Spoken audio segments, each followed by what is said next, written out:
Good morning, guys. Today we're going to talk about Othello, Act 2.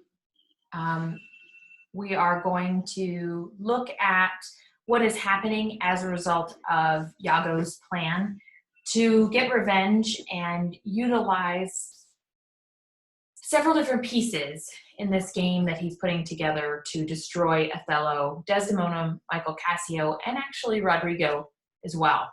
So I want to look at Act 2. And let me open up here.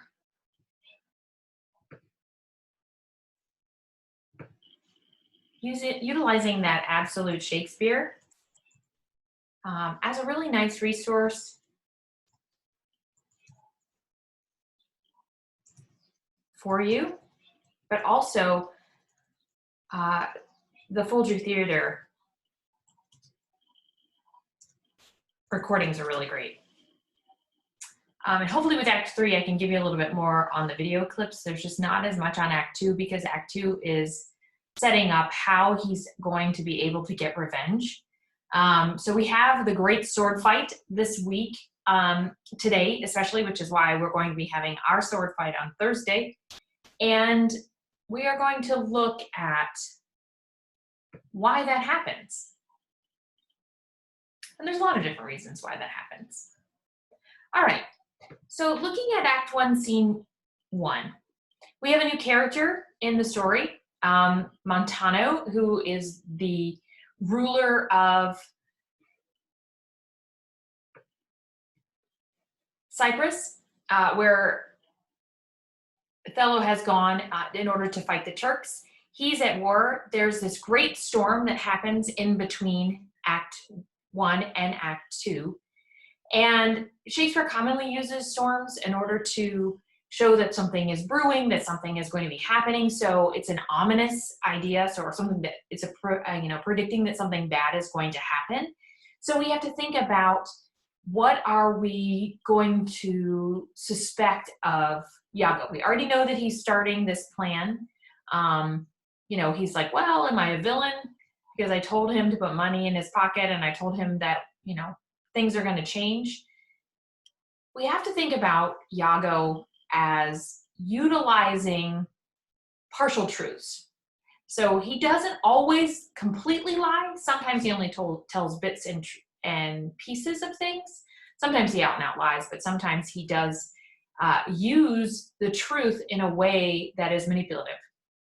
So as we enter into Act 2, we have Iago referred to as Honest Iago for the first time. He's referred to as Honest Iago 67 times in the play. So we want to look at what is happening. So as we begin with this storm that's brewing, they're off fighting. It's been about a month of time has lapsed.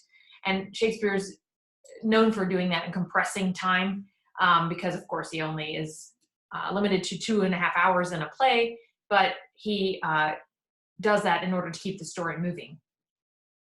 So you have all of these men on the shore that are trying to find out whether or not they were successful. And Montano is greeting all of the Navy men that are coming in out of the seas to see if Michael Cassio and Othello were, in fact, the winners of the battle. And they were.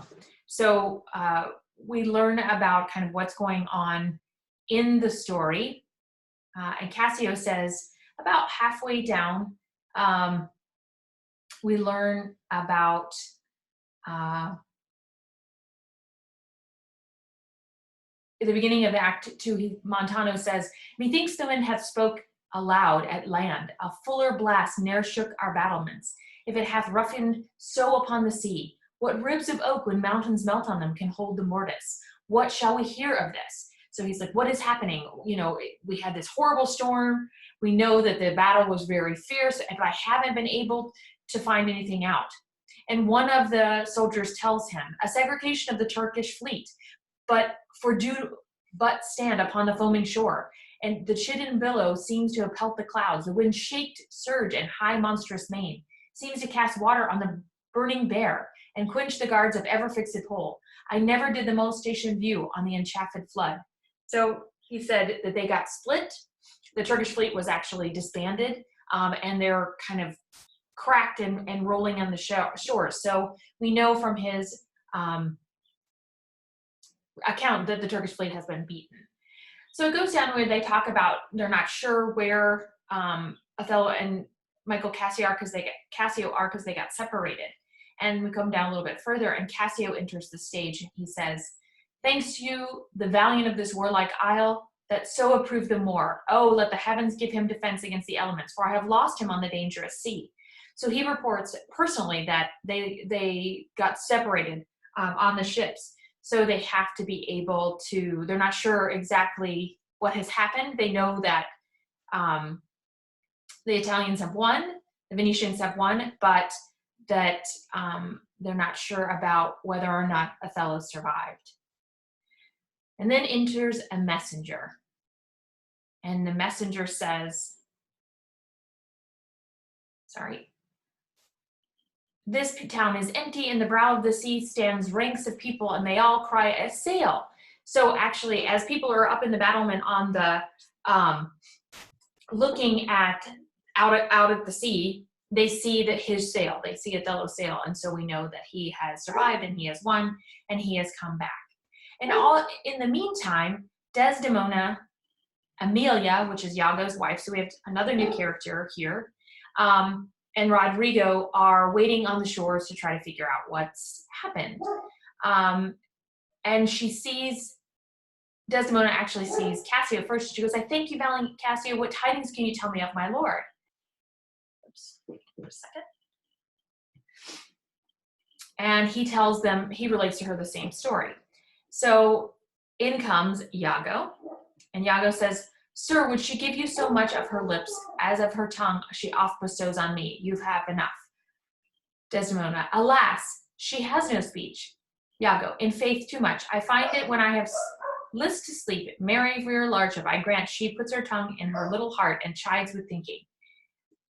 And he's talking about his wife, and she's asking kind of about, well, what do you do when you are worried and you have a spouse and you don't know where they are? And Iago says, "Well, I can never not know where my wife is because she talks all the time." And Amelia responds by saying, "That's not really fair. I'm not that bad." So they're chiding each other back and forth. And Desdemona doesn't believe that this is a real animosity. She just thinks that they're teasing each other. Unfortunately, we find out later on it really is. They don't like each other very much. Well, Iago doesn't like anyone but himself. So that becomes a problem too. So the ideas, as we go through, Othello finally does appear and enters, and Othello says, "Oh, my fair warrior." Desdemona says, "Oh, my dear Othello." And so remember, they got married about a month ago, maybe a little bit over that, and they have not celebrated their wedding. They have not seen each other in over a month, and they won a war too. So there's all kinds of reasons to celebrate.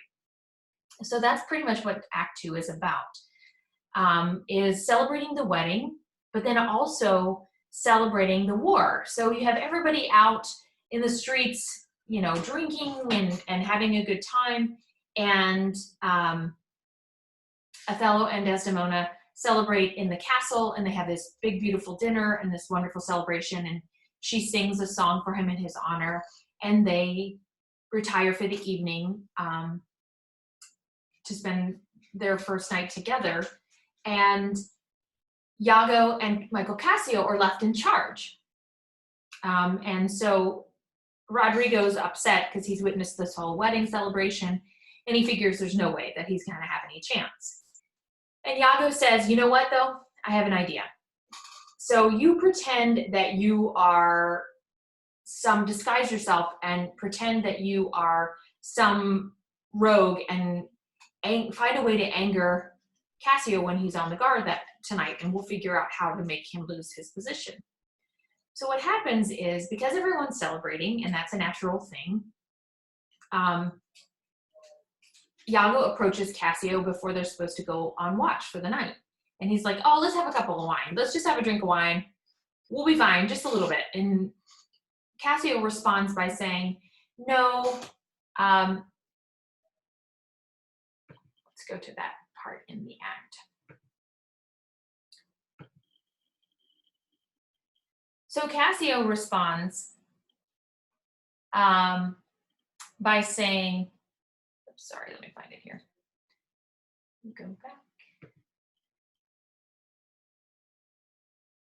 Act 2, scene 2. Here's the herald that proclaims the celebration. That's pretty short. So then we go into scene 3.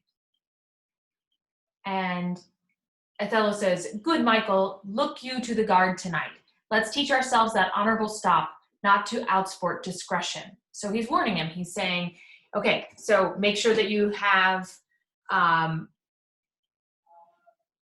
you take severe responsibility to make sure that nothing is amiss, because of course they just defeated the Turks, and the Turks could come back and raid the shores, and they want to make sure that they have everything taken care of while he actually gets to spend some time with his wife for the first time. So this is the first time where we see Iago referred to as honest. So this is Act 2, Scene 3.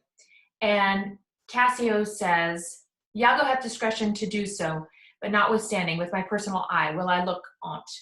So they both are together, are going to work on the watch. And Othello says, "Iago is most honest. Michael, good night. Tomorrow with your earliest, let me have speech with you. Come, my dear love," to Desdemona. "The purchase made, the fruits are to ensure, the profits have yet to come twixt you and me. Good night." So they go on and they get ready to, they go to the armory and get ready for the watch. And at that time, Cassio says to Iago, "Cassio, welcome, Iago. We must to the watch." Iago, "Not this hour, Lieutenant. 'Tis not the 10 of the clock. Our general cast us thus early for the love of his Desdemona, who let us not therefore blame. He hath not yet made wanton the night with her, and she is sport for Jove." So he's let us go early because he wants to spend some time with his wife. And Cassio says, "She is a most exquisite lady." Iago says, "And I'll warrant her full for game." Cassio says, "Indeed, she's a most fresh and delicate creature." So Cassio is constantly praising her out loud, and Rodrigo is hearing this, thinking that Cassio loves her, but not as brother and sister as a romantic love, which he doesn't.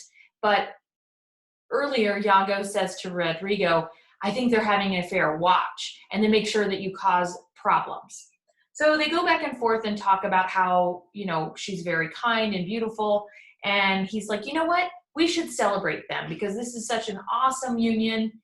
And Michael Cassio says, "No, I'm not very good at drinking." Okay. And here Iago says, "Well, happiness to their sheets. Come, Lieutenant, I have a stoop of wine, and here without a brace of Cyprus gallants that would fain have a measure to the health of Black Othello." Cassio says, "No, not tonight, good Iago. I have very poor and unhappy brains for drinking. I could wish courtesy would invent some other custom of entertainment." So he's a lightweight. He doesn't really like drinking alcohol. It affects him pretty severely if he has more than one cup. But Iago keeps prodding him because he wants to get him drunk and he wants to get him in trouble. So Iago says, "Oh, they are friends, but one cup, I'll drink it for you." So just like it, "No, here, have one more, I'll even drink for you." Cassio says, I have drunk but one cup tonight, and that was craftily qualified too. And behold, what innovation it makes here. I am unfortunate in the infirmity and dare not task my weakness with it anymore. So I already had one cup. I get drunk way too easily, and I don't want, because it was really strong, and I don't want to be drunk and be on the watch because this is my responsibility. Iago says, but it's a night of partying. You have to. I mean, basically you're being rude if you don't celebrate. And so by using peer pressure and coercion, he actually gets Cassio to drink. And he says, "Okay, I'll do it." And Cassio leaves. And then we have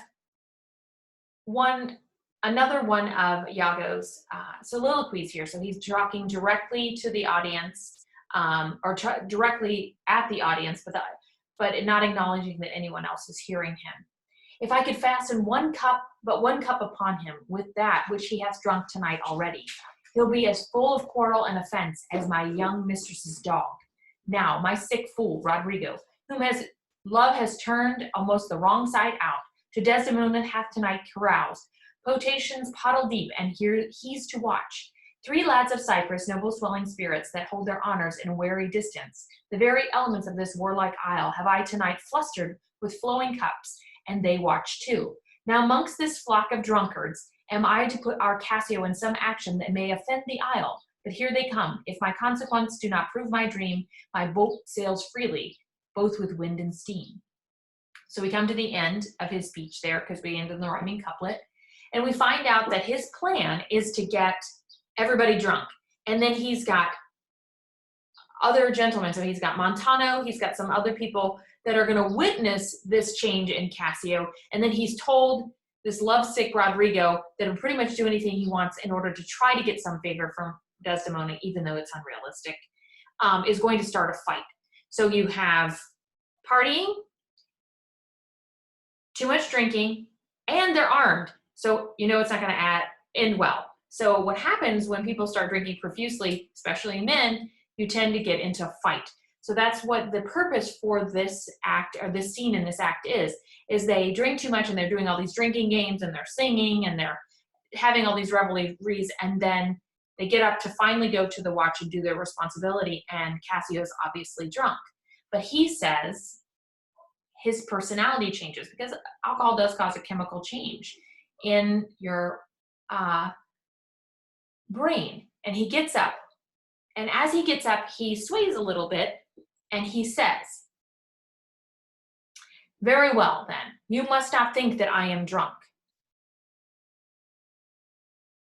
To the platform, masters, come, let us watch." So Montano says, "Okay, let's go." And so Iago says to Montano, "Do you see what happened there? Do you see him stumble?" And Montano's like, "Well, yeah, what's wrong? Does he drink a lot?" And he said, "Yes, he always drinks. He drinks every night. It's the only way he can sleep. He's a great guy, but he's a drunk," which is not true. So that's the first outward lie that Iago tells. But then they're like, "Oh, thank you for telling me, honest Iago." So the more times that he keeps getting referred to as honest is to further prove that he's dishonest. So by the end of this act, in scene 3, we have Rodrigo kind of jump in disguise and anger him, and they get in this huge fight, and it ends up waking up Othello and Desdemona, and Cassio ends up stabbing Montano, because now Montano tries to stop him from fighting Rodrigo, and he's like, "Now, come, you're drunk," and he's like, "Don't tell me that I'm drunk," and so he gets even more angry, and it gets out of hand. And he sends Rodrigo, runs around and yelling mutiny, so he wakes up Othello, and Othello gets really angry about the fact that they are taking their positions lightly and not doing their job, and he smacks Cassio across the face, and he takes away his title as lieutenant. He demotes him, which is devastating to Cassio, because Cassio, that's all Cassio has. Cassio doesn't have family, he doesn't have a marriage, he only has his job, and now that he doesn't even have his job, he doesn't know what to do. So Othello asks Iago to relate the ideas, and Iago does tell him what happens, but he doesn't tell him that he's plied him with alcohol. He doesn't tell him that he's the reason behind it. Of course, he leaves all that out. And Montano charges him, warns him to tell the truth, and Iago's like, "Oh, okay, I won't say anything bad about Cassio." So he makes Cassio look guilty, even though technically it was all of Iago's doing. So by the end of Act 3, we have Cassio extremely devastated about his loss of position. He's like, "Oh my God, I can't believe I got drunk. Drunk? Me? That's not like me." And Iago says, "Oh, now come on, don't worry about it. It happens sometime. All you have to do is just wait a while." And Cassio says, "Well, I don't know, what am I supposed to do? How do I get back in good graces?" Cassio says, "I will ask him for my place again. He shall tell me I'm a drunkard. Had I as many mouths as Hydra, such an answer would stop them all. To be now a sensible man, by and by a fool, and presently a beast. Oh, strange! Every inordinate cup is unblessed, and the ingredient a devil." And Iago responds, "Come, come, good wine is a familiar creature if it be well used. Exclaim no more against it. And good lieutenant, I think you think I love you." So he said, "And you know what? If you know me, and you know that I'm your friend, I have some advice for you." And what he ends up telling Cassio is to go and ask Desdemona for help. So he knows that Desdemona is the person that will be able to kind of soften the anger between the two of them. And in normal circumstances, he's right.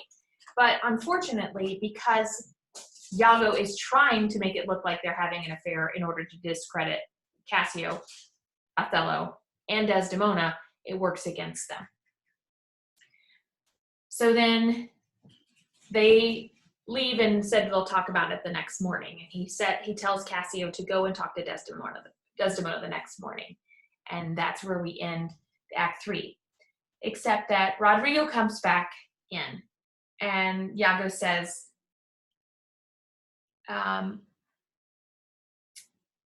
good night to Cassio. And before Rodrigo comes back in, Iago has one of his most famous soliloquies, and I actually posted that one for you from Kenneth Branagh. And he says, and what he then says, I play the villain. When this advice is free and I give it and honest, probably to think and indeed the course to win the more again. For 'tis most easy the inclining Desdemona to subdue any honest suit. She's framed as fruitful and as free of elements. And then for her to win the more were to renounce his baptism, all seals and symbols of redeemed sin. His soul to unfettered to her is so unfettered to her love that she may make, unmake, do what she list, even as her appetite shall play the god and with his weak function. So we see here too that the fact that he is so in love with Desdemona, Iago doesn't respect that. He thinks that makes him weak. So therefore he'll be easily manipulated, which he is right. How am I then a villain? To counsel Cassio to this parallel course, directly to his good. So he's like, why am I a villain? I mean, I gave him good advice. But then he says, divinity of hell. When devil with the blackest sins put on, they do suggest at first with heavenly shows, as I do now. For whilst this honest fool plies Desdemona to repair his fortunes, and she for him pleads strongly to the more, I'll pour this pestilence, so lies in his ear, that she repeals him for her body's lust. So as the more that Cassio tries to talk to Desdemona, the more he's going to tell Othello that they're having an affair. So that was the first reason why he had to get Cassio out of the way. So now Iago's the only person that's going to be advising Othello, and he's just going to be telling him complete garbage to make him jealous. I'll pour this pestilence into his ear that she repeals him for her body's lust, and by how much she strives to do him good, she shall undo her credit with the more. So I will turn her virtue into pitch, and out of all of her goodness make the net that shall enmesh them all. So snare them in the net. Rodrigo comes back in and he's pretty upset. He's like, well, I just got punched and I lost and nothing has happened. And he's like, well, nothing has happened, because now by doing that, Cassio has lost his position and has been cast off. So he's out of the way now, Rodrigo. So now we just have to work on you getting back into the good graces with Desdemona, which isn't true at all. But then Iago comes back and talks about just what a gutter snipe he thinks Rodrigo is, which is really rude. And so as the act ends, we have Iago's speech saying, how poor are they that have not patience? What wound did ever heal but by degrees of time? So he's like, all right, you gotta be patient about this. And then Rodrigo finally leaves. And he says, two things are done. My wife must move for Cassio to her mistress. I'll set her on. Myself, the while to draw the more apart, and I'll bring him jump when he may Cassio find soliciting his wife. Aye, that's the way. Dull not device by coldness and delay. So he knows that he's got to find a way to make it look real. And one thing that we didn't learn yet, or we've gotten a little bit of information of, but very minimal, is there is a young girl named Bianca that is in love with Cassio. And she's a courtesan. She's a local merchant's daughter from Cyprus. And Cassio is interested in her. He doesn't really love her, but she's intriguing to him. So they have a relationship. And so Iago's going to use that relationship to look like Cassio's actually having an affair with Desdemona, which he's not at any time, and neither is she. But the way that he manipulates things, he creates this whole problem of jealousy and the unknown. And that's what happens in Act 3. So as we move tomorrow into Act 3, we'll see that all of these things are coming together, and the climax of the problem with Othello trying to figure out what the truth is and what's not the truth, we find out in Act 3. Okay, please let me know if you have any questions, and have an awesome day. Your Act 2 worksheet is due by midnight. Thanks.